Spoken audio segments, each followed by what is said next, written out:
Two more free selections coming your way now for the Thursday card, both of course in baseball, as tonight I've got free picks on Milwaukee-Pittsburgh along with Oakland and Detroit.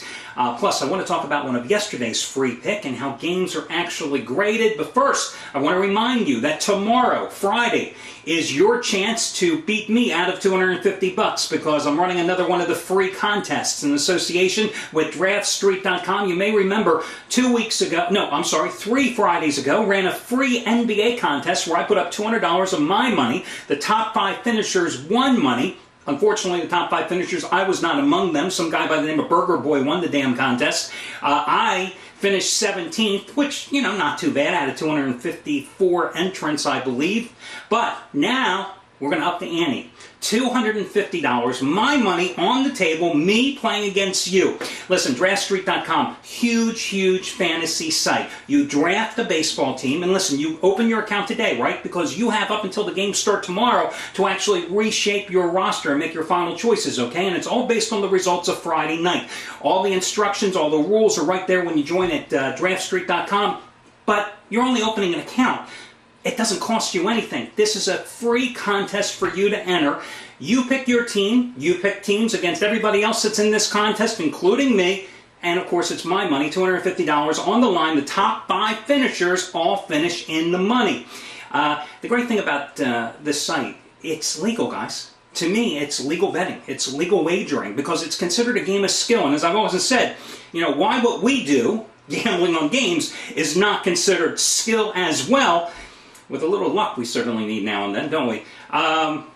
Who knows? I don't make the rules. I'm not in the government, so hey, they consider this a game of skill. The government does. That's why it's perfectly legal to do. And again, this is a free contest, free tournament entrant. You against me and who knows, 250 to 300 others out there. All in the Friday night free tournament. Open your account today, and as I said, that way you won't be having to pick your roster at the very last minute. But it's a really cool thing. I've been doing rotisserie league and fantasy league since like 1985 or so. I actually like baseball and basketball fantasy leagues much more than I ever liked football fantasy leagues. Maybe it's because, I'm focused on, handicapping so much in the football season. I don't get to enjoy it as much. So it's a great contest. Do it. Check it out. And good luck. And hopefully I'll beat you tomorrow night. If not, oh well, you take my money. That's how it goes. I want to talk about one of yesterday's free picks. It was on the LA Clippers. Interesting thing here with this game. As you know, Memphis last night, their opponent on the road, Lionel Hollins said that he wasn't going to play Zach Randolph or Tony Allen because he didn't really care about finishing 7th or 8th in the postseason seeding. So that line opened.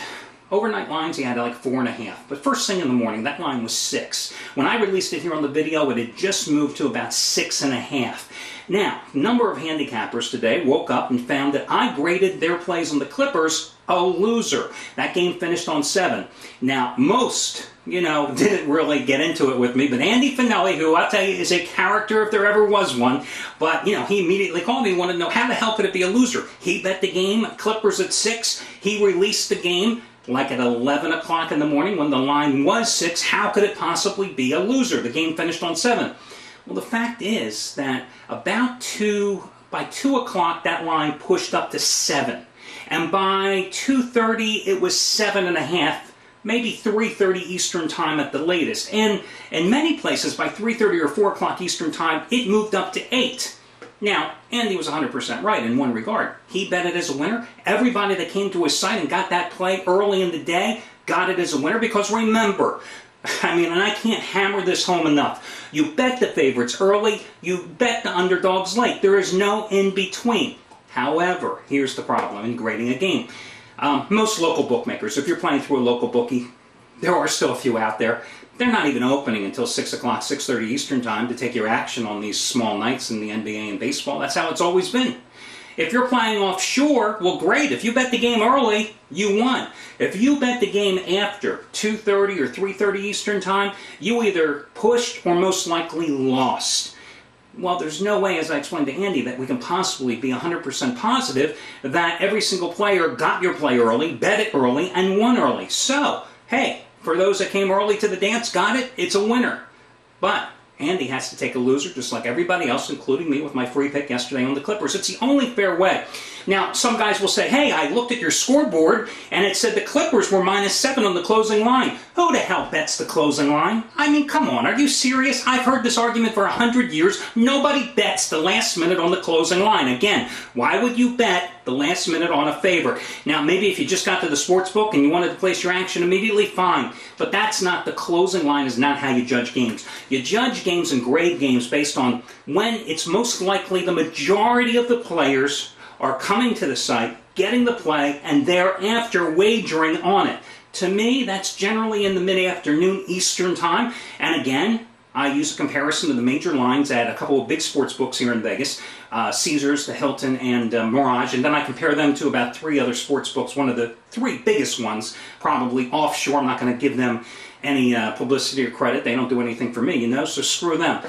That's how games are graded. Okay, let's get to your first free pick today. I'm going to go with the Milwaukee Brewers as a very cheap chalk at Pittsburgh. You know, the Brewers, after that horrendous 0-4 start, have won 3 in a row and 6 of their last 7, won 6-0 last night. This is a series against Pittsburgh. They have dominated, winning 5 in a row and 10 of their last 12. Pat Mahomes, the Pittsburgh starter, 4.53 earned run average in lifetime in 17 career outings against Milwaukee. Meanwhile, Randy Wolf has not pitched well this year, that's for sure. 0-2 with a 7.20 earned run average, but he's a quality left-hander.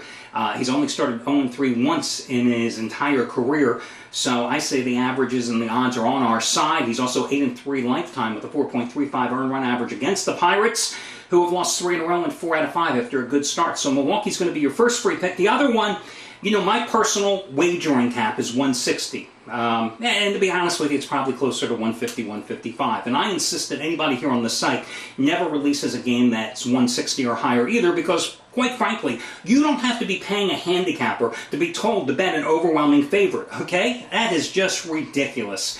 But the Oakland A's tonight are minus like 155 as I do this video, and I expect them to go up to 160 at home against the Detroit Tigers. I don't think it's going to go over that 160 mark because the Tigers have won 2 in a row, comeback fashion yesterday at home. I like the A's, who have won 4 of their last 5. Yesterday, they beat the Chicago White Sox again, and by the way, thank God I did not have the Chicago White Sox yesterday because, once again, their bullpen blew another game for John Danks. Matt Thornton, Mr. Combustible, comes in 0-2 with 4 blown saves. And what, 12 games played so far this season?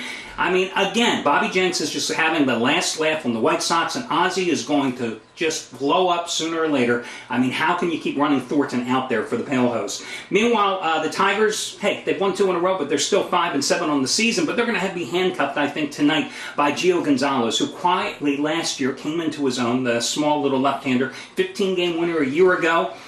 This year, he's won both of his starts with a 0.69 earned run average. Phil Coke going for Detroit, making just his 3rd start of his career, 4.0 earned run average in his first 2 outings this season. Again, I'll take the Oakland A's as your other freebie to go along with Milwaukee. Good luck, everybody. Make sure you join that or get that entry in that free tournament, and I'll catch you again on Friday.